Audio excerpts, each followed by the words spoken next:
پیارے بچوں، آج ہم آپ کو بہت دلچسپ کہانی سناتے ہیں۔ یہ کہانی سوڈیم اور کلورین کی ہے۔ سوڈیم اور کلورین ایک دوسرے کے کزن لگتے تھے اور ایک دوسرے کے ہمسائے بھی تھے۔ ان کے گھروں کی ایک چھوٹی سی دیوار مشترک تھی، دونوں کے درمیان کبھی نہیں بنتی تھی۔ سوڈیم اپنے چاندی جیسے قدرتی پیلے رنگ کی وجہ سے بہت غرور کرتا تھا، ہوا میں تلواریں مارتا اور پانی میں آگ لگاتا تھا۔ اس کے آباء و اجداد سمندروں پر راج کیا کرتے تھے۔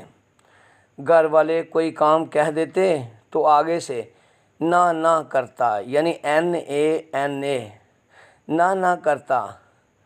چھری کی طرح تیز چلنے والی کلورین کی زبان اس کا سینہ اکثر چاک کر دیتی۔ سوڈیم جب کلورین کو اس کے الٹے نام کلور سے پکارتا تو یہ ہوا میں ہو جاتی۔ جب کلورین کا غصہ ٹھنڈا ہوتا تو یہ سبزی مائل رنگ کے کپڑے پہن کر اپنی ہی نادانیوں پر پانی ہو جاتی۔ کلورین سوڈیم سے کوئی کم نہ تھی۔ کلورین جراثیم کے لشکروں کو شکست دے کر مار بھگانے کے ہنرمند شاہ سوار تھی اور جراثیموں کی دنیا کی بے تاج بادشاہ تھی۔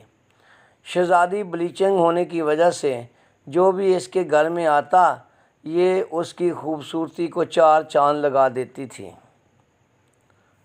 اکثر کلورین سوڈیم کو یہ دھمکی دیتی کہ میں تمہارے پھیپھڑوں میں ہائیڈرو کلورک ایسڈ کا زہر بھر دوں گی۔ میرے آباء و اجداد بھی سمندروں کے بے تاج بادشاہ رہے ہیں۔ سوڈیم، یاد رکھنا، میں اپنے پاپا نمک اور اپنی ماما بجلی کی اکلوتی بیٹی ہوں۔ مختصر یہ کہ سوڈیم اور کلورین ہر روز لڑتے رہتے، ان کی کبھی نہ بنتی۔ آخر ایک دن ان کے گھر ایک بہت ہی سمجھدار اور دانا بزرگ تشریف لائے۔ انہوں نے سوڈیم اور کلورین کی لڑائیاں اور نفرتوں کے یہ قصے سنے تو پریشان سے ہو گئے، تو اب وہ ان کو سمجھانے لگ گئے۔ نہایت حکمت عملی سے ان کو سمجھایا، ان کی صلاح کر دی۔ سوڈیم اور کلورین کو بزرگ کی باتیں سمجھ میں آ گئیں۔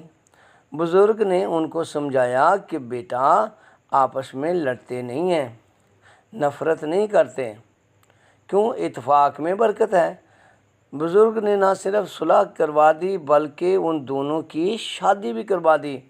اب دونوں آپس کی نفرتیں ختم کر کے ایک رشتے مرکب یعنی سوڈیم کلورائڈ NaCl میں بدل چکے تھے۔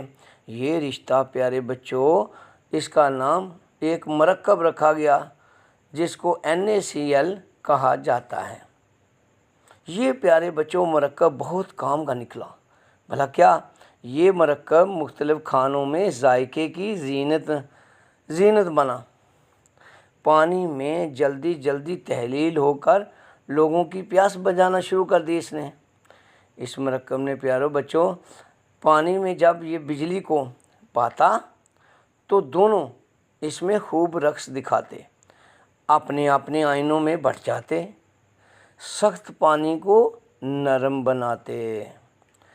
یہ جو مرکب تھا گھر کے کھانوں کو خوب محفوظ بنانے لگا، لذیذ ڈشوں کو خراب ہونے سے بھی بچانے لگا، ہوا سے نمی کو بھی پی کر اسے خشک بنانے لگا۔ اس طرح یہ مرکب خوب رشتہ نبھاتا رہا، دوائیوں میں مل کر مریضوں کی جان بھی بچاتا تھا۔ یہ مرکب ہماری انڈسٹری میں بھی بہت کام کی چیز نکلا۔ تو اس لیے اس کہانی سے ہمیں یہ سبق ملتا ہے کہ ہمیں آپس میں نہیں لڑنا چاہیے، نفرت نہیں کرنی چاہیے، بلکہ مل جل کر آپس میں رہنا چاہیے، کیونکہ اتفاق میں برکت ہے۔